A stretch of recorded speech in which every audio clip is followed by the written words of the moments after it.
The cameras flashed, the crowd froze. And just like that, Hollywood had a new obsession. Welcome to StarScope Report. Join us, Jordan and Jamie, as we uncover Hollywood drama, music industry shakeups, and viral influencer scandals. From red carpet surprises to social media controversies, we dive deep into the stories behind the fame. Okay, so let's get right into it. September 10th, 2025. It's a date I think we all remember. Oh, absolutely. It started as just another political event, a campus debate at Utah Valley University. And then, in an instant, it just becomes this massive cultural flashpoint. The moment 31-year-old conservative activist Charlie Kirk was assassinated, the shock was immediate. And the video, that graphic video, it was everywhere. It felt like it transcended politics and just became this raw digital spectacle. Well, yeah, because Kirk was such a huge figure, co-founder of Turning Point USA, a massive voice for the AMGA youth movement. And the alleged killer, Tyler Robinson, was supposedly driven by this intense hatred for Kirk's views. It was ideological from the jump. Exactly.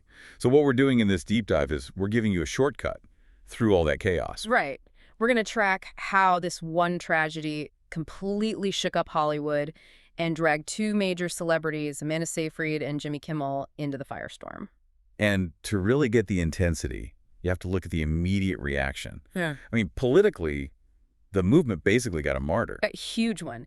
President Trump posthumously gives him the Presidential Medal of Freedom, the highest civilian honor, and ordered flags flown at half-staff, which is, that's incredibly unusual for someone who wasn't an elected official.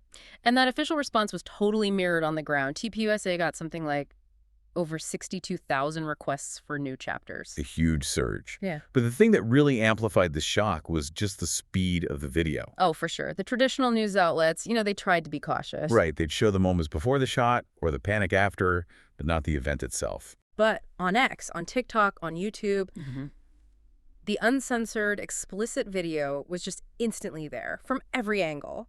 The media completely lost control of the narrative. The guardrails were just gone.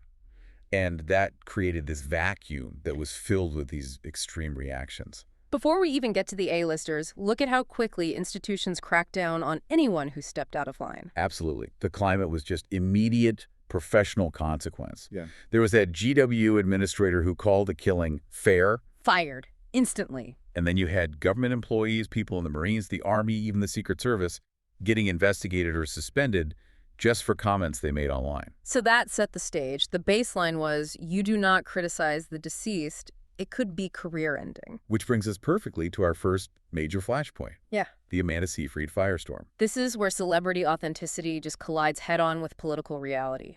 An Emmy winner, a huge A-lister, becomes the first major star to publicly criticize Kirk. And what's so fascinating is how small her first comment was. It wasn't some, long essay. Not at all. It was just a four-word comment on Instagram. Right, under a post that was listing Kirk's most controversial views. Things he'd said about abortion, immigration, LGBTQ plus rights. And she just wrote, he was hateful. That's it. But she didn't stop there. No.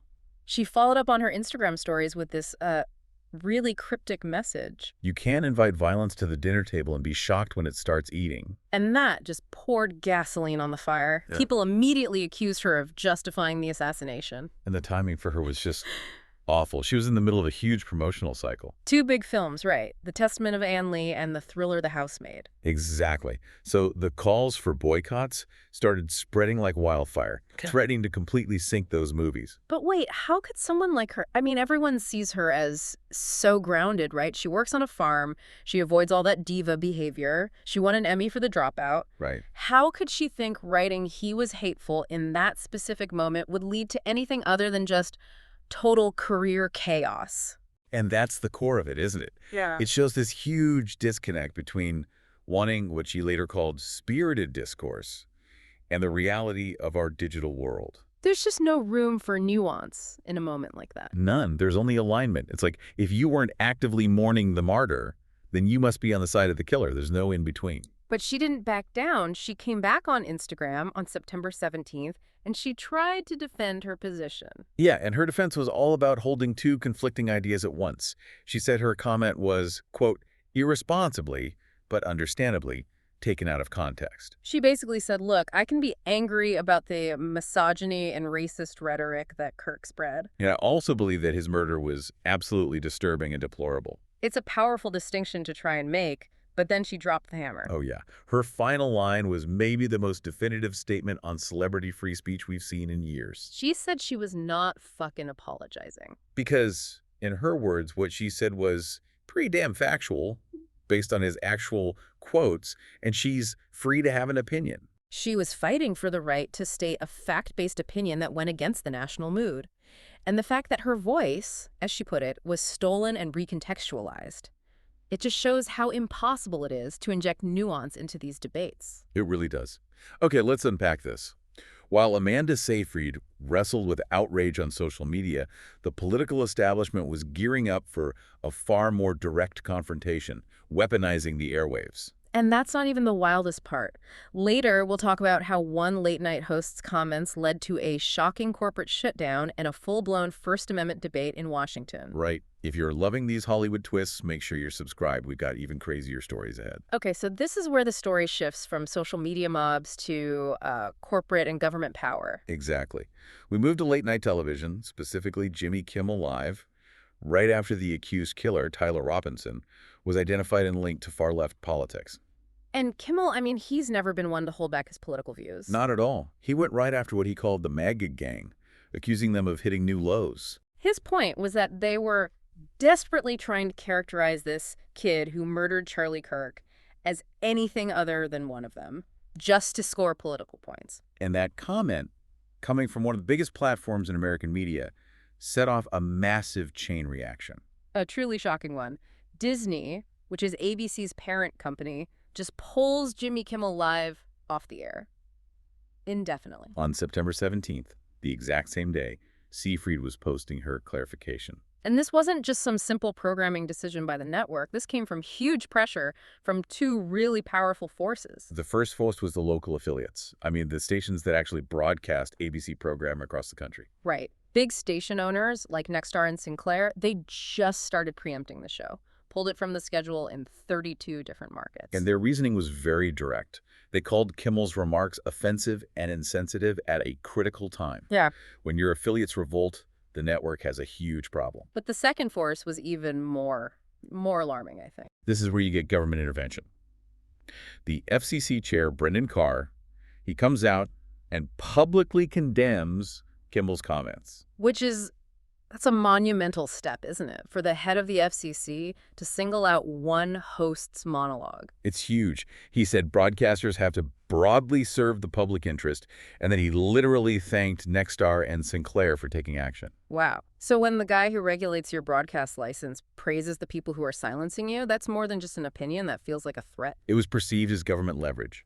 And of course, President Trump jumped right on it, calling Kimmel a disgraceful person with no talent and congratulating ABC for having the courage to fire him. So even though Disney later said it was about affiliate pressure, the public perception was clear that this was a politically motivated cancellation. And that just ignited this national firestorm over censorship.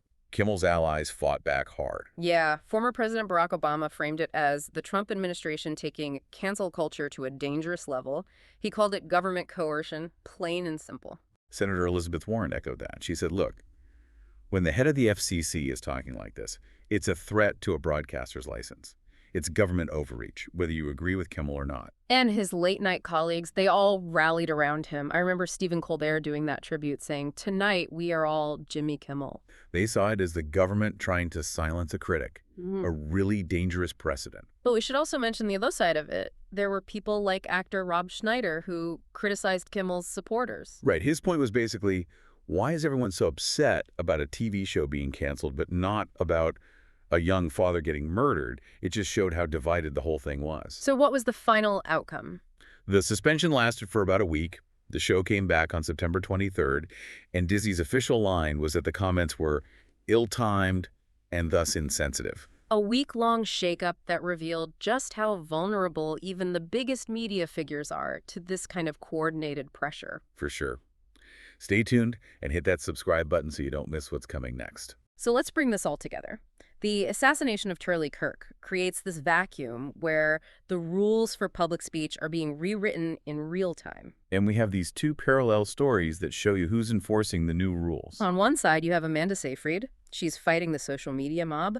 trying to defend her right to have a nuanced, critical opinion. And she basically wins in that she keeps her job, but she feels like her voice was completely twisted and distorted in the process. Then on the other side, you have Jimmy Kimmel, who was facing institutional power, the money from network affiliates, and the regulatory threat from the government. Right. And his temporary removal from the air showed that corporate and government pressure can silence a national voice in a way that, a million angry tweets can't. The whole story stopped being about mourning a victim and became this battle over who controls the national narrative. Yeah, the lesson for any public figure was that every single comment, no matter how carefully you phrase it, can be turned into a partisan weapon. The professional risk is just maxed out. So the final provocative thought for you, our listener, is this.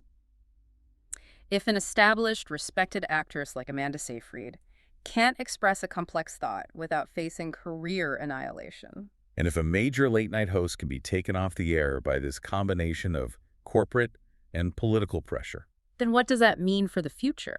For the ability of any public figure to express a genuinely critical or nuanced political view without facing career-ending consequences? I think the lesson here is that our public discourse is now designed to punish the middle ground. If the cost of saying anything other than what your side wants to hear is professional silencing, then you're just going to get more self-censorship. The result isn't better public debate, it's just strategic silence. You've been listening to StarScope Report, where Jordan and Jamie uncover the stories shaping Hollywood, music, and pop culture. Thanks for tuning in, and don't forget to subscribe for more stories that keep the stars shining.